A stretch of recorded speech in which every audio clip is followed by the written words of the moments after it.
Hi, what's up YouTube? Today I'm going to show you all how to make beef stew, and this is just my style, but you can always ad lib if you'd like. And this is actually made for a slow cooker. I'm going to show you how to do it without a slow cooker, and it's going to come out really juicy and tender and very flavorful. I enjoy making these cooking tutorials because I know it helps a lot of people out. So if you enjoyed this video, please give it a big thumbs up and read in the description below because I left all the steps and ingredients to make this dish possible. All you need to do is go to your local grocery store and grab you some roast beef.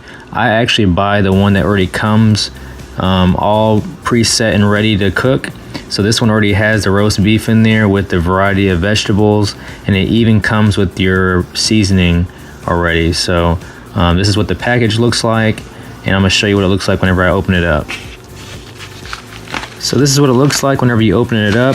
It has everything all pre-packaged and vacuum sealed. It has the roast beef and it has the vegetables. It's red potatoes, onions, carrots, and celery. And again, like I said before, it comes with the pre-seasoning packet, and that's what it says right there if you want to read it.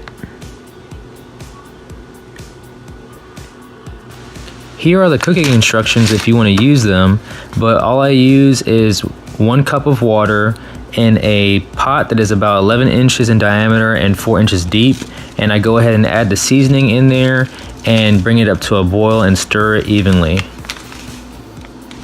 Next, I add 1/4 of the vegetables and put the roast beef on top of it, and basically this gives it some really good flavor. I saved the other 3/4 or 75% of the vegetables towards the very end for the last 45 minutes of the cooking time.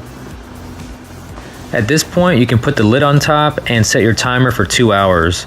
After 2 hours, then you want to add the vegetables, the remaining 75% of vegetables that you have left, and you want to still try to maintain a simmer and then set your timer for another hour. So you're going to have a total cook time of 3 hours for everything. When you're cooking it, you want to try to maintain a nice simmer. You are going to start off at a high temperature or high setting, but eventually you're going to bring it down to like 5 and then eventually between 1 and 2.